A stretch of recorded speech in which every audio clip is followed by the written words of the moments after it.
Hello everyone, welcome to knowledge centric. आज हम discuss करेंगे relationship between rotor input, rotor output and rotor copper loss. आइए start करते हैं। सबसे पहले हमें कुछ चीज़ें समझनी है कि मैं रिलेशन किसके किसके बीच में निकालने जा रहा हूँ। तो रिलेशन में निकालने जा रहा हूँ रोटर का इनपुट, रोटर का आउटपुट और रोटर का कॉपर लॉस। इसके बीच में मैं रिलेशन निकालने जा रहा हूँ कि क्या रिलेशन होगा, और वो हमारे न्यूमेरिकल और ऑब्जेक्टिव पॉइंट ऑफ व्यू से बहुत इंपॉर्टेंट है। अच्छा, सबसे पहले तो मैं रोटर का आउटपुट की बात करता हूँ। रोटर आउटपुट ध्यान से समझिएगा। अच्छा, रोटर का आउटपुट क्या होगा? मैकेनिकल आउटपुट होगा। तो क्या हम ऐसा बोल सकते हैं क्या, जैसे जो चीजें यहाँ पे लिखी हुई है मैं उसी तरीके से लिख दे रहा हूँ। जैसे यहाँ पे रोटर आउटपुट है, तो मैं मान के चल रहा हूँ पी रोटर का आउटपुट, पी आउट की बात कर रहा हूँ, ठीक है। या मैं ऐसा भी लिख सकता हूँ कि पी आर, पी आउटपुट किसका? रोटर का। ऐसे लिख लो, पी आउटपुट रोटर, ठीक है, ऐसा। अच्छा, आउटपुट जो है वो क्या है? मैकेनिकल है। अच्छा, मैकेनिकल में मैंने आपको बताया था, देखो इलेक्ट्रिकल पावर क्या होता है? V I cos theta. अब वो थ्री फेज है तो अंडर रूट थ्री हो जाएगा या थ्री हो जाएगा, है ना। वी एल आई एल या वी फेज आई फेज, वो डिपेंड करता है। थ्री लिखोगे तो वी फेज आई फेज लिखना पड़ेगा, अगर अंडर रूट थ्री लिखोगे तो वी एल आई एल लिखना पड़ेगा। तो ये हमारा इलेक्ट्रिकल इनपुट होता है। और अगर मैकेनिकल आउटपुट की बात करोगे तो क्या होता है? क्या होता है? Two pi N tau divide by 60। यही तो होता है। ये हमारा मैकेनिकल आउटपुट होता है, ये हमारा इलेक्ट्रिकल इनपुट होता है। और जो हमारा थ्री फेज इंडक्शन मोटर है, उसका यही काम होता है, वो इलेक्ट्रिकल इनपुट को मैकेनिकल आउटपुट में चेंज करता है। तो जो रोटर का जो आउटपुट आ रहा है, क्या हम उसको ऐसा बोल सकते हैं क्या कि टू पाई एन, अब एन क्या है? रोटर की स्पीड है, तो N R, two pi N tau, जिस टॉर्क से डेवलप हो रहा होगा टॉर्क, डिवाइड बाई 60, है ना। ये हमारा है आउटपुट पावर रोटर का। अच्छा, अब एक चीज और, मान लो अगर रोटर की इनपुट की बात करें। अच्छा, रोटर का जो रोटर है, रोटर की स्पीड कितनी है? N R. अच्छा, यहाँ से जो पावर आ रहा है वो कौन सी पावर है? इलेक्ट्रिकल पावर है। लेकिन अगर मान लो उसी उसी पावर को अगर हम मैकेनिकल के टर्म में लिखना चाहें, तो एक चीज बताओ, यहाँ पे जो फ्लक्स आ रहा है वो किस स्पीड से घूम रहा है? एन एस स्पीड से। यानी कि अगर हम रोटर की इनपुट की बात करें, पी इनपुट किसका? रोटर का। मान लो पी इनपुट रोटर का, अगर इसकी बात करें तो इनपुट जो है वो इलेक्ट्रिकल के टर्म में है ना। लेकिन अगर मान लो उसको हमें मैकेनिकल के टर्म में लिखना हो तो हम क्या लिख सकते हैं? Mechanical power to pi.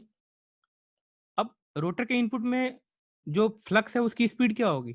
Obviously rotating magnetic field है, यानी कि सिंक्रोनस स्पीड से। तो two pi N S into tau divide by 60। I hope आपको यहाँ तक में कोई प्रॉब्लम नहीं होगी। जो रोटर का इनपुट आ रहा है वो फ्लक्स है, उसकी स्पीड कितनी है? N S. तो हमने उसके लिए पावर लिख दिया two pi N S tau divide by 60। जो रोटर का जो खुद रोटर जो घूम रहा है उसी से हमें मैकेनिकल आउटपुट मिल रहा है।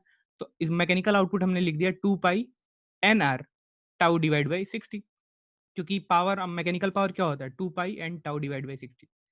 अच्छा, अब एक चीज देखो, अगर इनपुट पावर में से आउटपुट पावर को माइनस कर दें, ध्यान से समझना बच्चा, अगर इनपुट पावर में से आउटपुट पावर को माइनस कर दें तो क्या रोटर का कॉपर लॉस मिल जाएगा?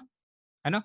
तो अब मैं ऐसे लिख रहा हूं इसको थोड़ा सा शॉर्ट फॉर्म में, P copper loss, P C U, है ना। आपको अंडरस्टूड रखना है कि ये रोटर की बात हो रही है, ठीक है। रोटर का copper loss is equal to rotor का इनपुट, रोटर का इनपुट माइनस रोटर का आउटपुट। लिख सकते हैं क्या? बिल्कुल लिख सकते हैं, है ना। यही तो होगा, इनपुट जितना दिया उसमें जितना हमें आउटपुट मिला, बाकी जो बचा वो क्या है? लॉसेज है। यही तो बात हुई। तो अच्छा, अगर मान लो मैं इसी को लिखना चाहूँ तो पी इन क्या है? Two pi N S tau divide by 60। तो लिख दें two pi N S tau divide by 60, two pi N S tau divide by 60। ये बहुत इंपॉर्टेंट है। अच्छा, two pi N S tau divide by 60 minus two pi N R tau divide by 60। हाँ या ना? कोई प्रॉब्लम नहीं। ये हमारा है रोटर का कॉपर लॉस। कोई प्रॉब्लम नहीं। ठीक है, अब मैं थोड़ा सा कलर चेंज कर देता हूँ ताकि आपकी थोड़ी अंडरस्टैंडिंग रहे। ध्यान से समझिएगा। अच्छा मैं एक काम करूं, यहाँ से 2 पाई टाउ डिवाइड बाई 60 को कॉमन ले लूं क्या? ले सकता हूं? तो मैं कॉमन ले लेता हूं 2 पाई और टाउ और डिवाइड बाई 60, इसको तो मैं बड़े आराम से कॉमन ले सकता हूं दोनों तरफ से। इज इक्वल टू क्या आ जाएगा यहाँ पे? यहाँ पे आ जाएगा, सॉरी जस्ट अ मिनट, क्या आ जाएगा ब्रैकेट में? N S minus N R, N S minus N R, यही तो आएगा। अच्छा एक बात बताओ, ध्यान से समझना बच्चा। अच्छा मान लो अगर N S minus N R है, इसको हमें स्लिप के टर्म में बनाना है, तो क्या हम एक काम कर सकते हैं क्या? कलर चेंज कर देता हूँ मैं, ध्यान से समझिएगा। ग्रीन तो है ये, क्या ऐसा कर सकते हैं क्या कि एन एस से डिवाइड कर दें? समझना, एन एस से हम क्या करें? डिवाइड करें। तो एन एस से डिवाइड करेंगे तो एन एस से मल्टीप्लाई भी करना पड़ेगा, तभी तो इसकी वैल्यूज में कोई चेंज नहीं आएगा। तो क्या एन एस अपॉन में एन एस लिख सकते हैं, तब भी इसकी वैल्यूज में कोई प्रॉब्लम नहीं होगी। तो अब ध्यान से समझना, मैं इसी चीज को ऊपर लिख रहा हूँ, समझने की कोशिश करना। क्या हम ऐसा लिख सकते हैं क्या? 2 पाई टाउ डिवाइड बाई 60। अच्छा ये जो ऊपर एन एस लिखा हुआ था, ये जो ऊपर एन एस लिखा हुआ है, उसको मैं इसी के साथ लिख देता हूँ, एन एस, ठीक है। अच्छा इंटू यहाँ पे क्या है? N S minus N R, N S minus N R. अच्छा एक तो ऊपर था एन एस, एक हमने डिनोमिनेटर में भी रखा है एन एस, तो उस एन एस को मैं यहाँ लिख देता हूँ। कोई प्रॉब्लम है? अभी भी एन एस से एन एस कैंसिल आउट हो जाएगा, हमें वही चीज मिलेगी, 2 pi N tau divide by 60 N S minus N R, है ना। अच्छा एक चीज बताओ ध्यान से, क्या इसको हम स्लिप बोल सकते हैं क्या? इस पूरे टर्म को हम स्लिप बोल सकते हैं क्या? कह दो हाँ बोल सकते हो, तुम बता रहे हो तो बोल सकते हो, है ना, ये स्लिप है। अच्छा इस टर्म को क्या बोल सकते हैं? 2 pi N tau divide by 2 pi N S tau divide by 60। अरे ये तो रोटर का इनपुट है, तो हम ऐसा बोल सकते हैं क्या? रोटर का इनपुट, है ना। यानी कि ध्यान से समझना बच्चा, यहाँ से मैं कंक्लूजन दे रहा हूँ आपको। क्या हम ऐसा लिख सकते हैं कि रोटर का जो कॉपर लॉस है, पी कॉपर लॉस रोटर का, इज इक्वल टू इनपुट किसका? रोटर का, और into slip times, into slip, हाँ या ना। ये फार्मूला बहुत इंपॉर्टेंट है आपके ऑब्जेक्टिव क्वेश्चन के लिए और न्यूमेरिकल्स के लिए। आपको होगा क्या, मैं बता रहा हूँ आपको, वो आपको रोटर का इनपुट दे देगा और स्लिप दे देगा, और आपसे कहेगा कि कॉपर लॉस कितना हो रहा है रोटर में बता दो। तो आपको क्या करना है? रोटर के इनपुट में स्लिप से मल्टीप्लाई कर देना है, और उतना ही हमारा रोटर का कॉपर लॉस होगा। आई होप आपको एक आइडिया समझ में आया होगा कि कॉपर लॉस और इनपुट में क्या रिलेशन है। ठीक है, इससे रिलेटेड एक दो न्यूमेरिकल अगर पॉसिबल होगा तो मैं इसी में आपको एक जनरल सा एग्जांपल देके और इसको करा दूंगा। ठीक है, तो यहाँ से हम एक कंक्लूजन ड्रॉ करते हैं कि अभी हमने क्या सीखा है कि P input, sorry P copper loss. अच्छा ये किसकी बात हो रही है? ये सारे रोटर के टर्म में हो रही है। P copper loss is equal to P input multiplied by slip, ये हमारा जनरल फार्मूला है कॉपर लॉस फाइंड आउट करने के लिए। ठीक है, अच्छा अब एक चीज समझना जरा ध्यान से, अभी हमने एक इक्वेशन लिखा था, क्या इक्वेशन लिखा था एक बार देखो। P copper loss is equal to P in minus P naught, यही तो लिखा था।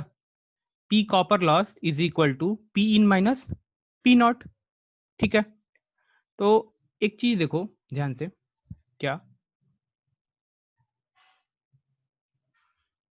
क्या हम ऐसा बोल सकते हैं क्या कि पी इनपुट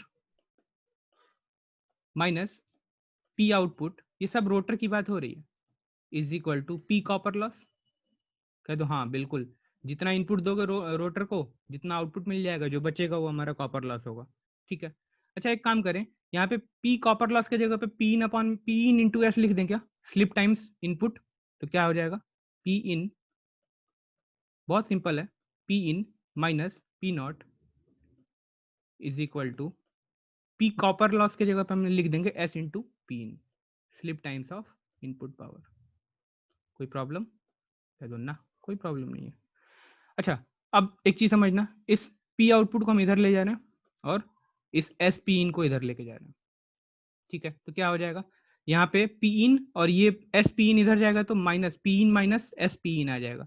तो पी इन को कॉमन ले लूँ अगर, तो अगर पी इन को कॉमन ले लूँ तो क्या आ जाएगा 1 माइनस एस, आया ना, और इज इक्वल टू ये हमारा पी आउटपुट इधर चला गया तो ये हमारा आ गया आउटपुट पी आउट, हाँ या ना।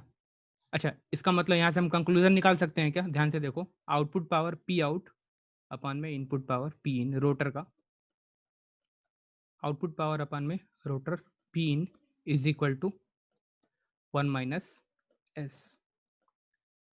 ये फार्मूला भी आपके लिए इंपॉर्टेंट है, बता रहा हूँ कैसे।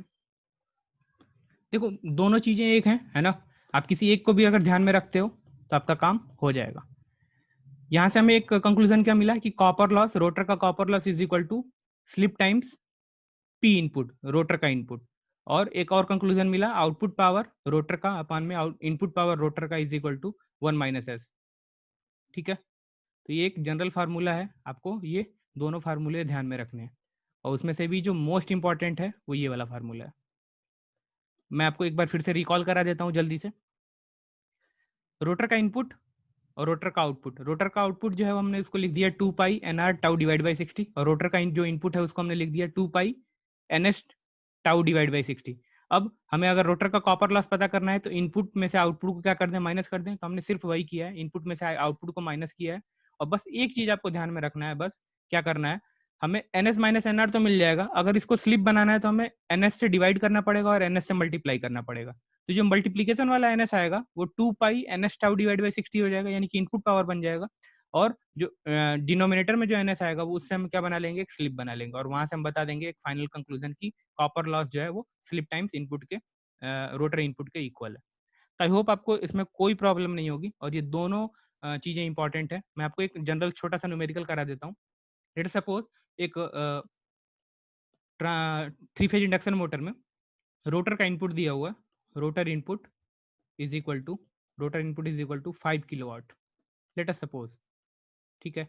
और स्लिप दिया हुआ है, स्लिप इज इक्वल टू 0.04, ये हमारा स्लिप दिया हुआ है, ठीक है। और आपसे पूछेगा कि रोटर में कॉपर लॉस बताओ कितना होगा, तो रोटर कॉपर लॉस कितना होता है, slip times input frequency, sorry input power rotor का, यानी कि 0.04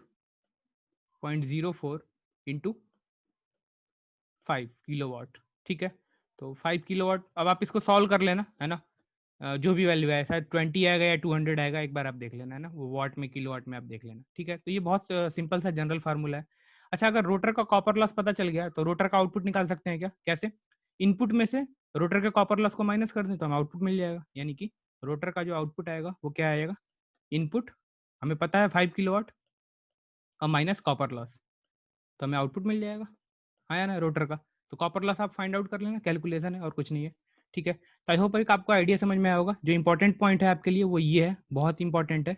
जैसे जैसे आप आगे बढ़ोगे आपको समझ में आएगा इसकी इंपॉर्टेंस, न्यूमेरिकल में और ऑब्जेक्टिव क्वेश्चन में डायरेक्ट क्वेश्चन आता है इससे, ठीक है। तो आई होप आपको ये अंडरस्टैंडिंग हो गई होगी। तो मिलते हैं फिर नेक्स्ट लेक्चर में, थैंक यू।